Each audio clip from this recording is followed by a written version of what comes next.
دے اور تیرا یقین کامل رکھنا ایمان والوں کے لیے یہ شرط ہے اور لازم قرار کرتا ہے۔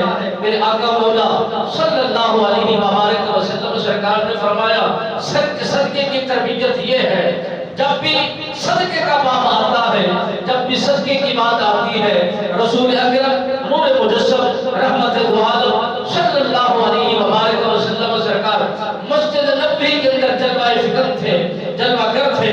آپ کے کثیر صحابہ کرام آپ کی قربت میں موجود تھے۔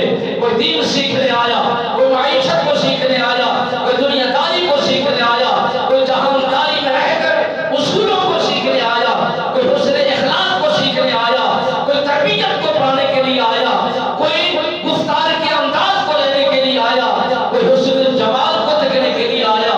ہر کسی کی سوچ علیحدہ علیحدہ ہے، ہر کسی کا مزاج مختلف ہے، مگر سبب ایک ہے کہ جائیں گے کچھ پائیں گے، جائیں گے کچھ لیں گے، جوڑیاں بھر دی جائیں گی، مرادیں پوری کر دی جائیں گی۔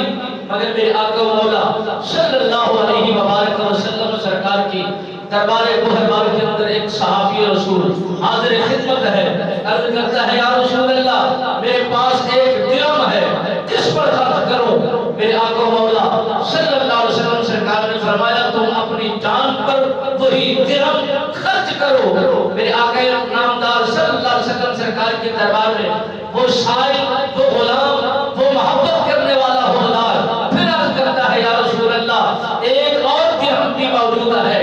آپ سرکار نے فرمایا کہ ایک سے دوسرا ہے تو پھر وہی درہم اپنے اولاد پر خرچ کرو، یہ تمہارے لیے صدقہ ہے۔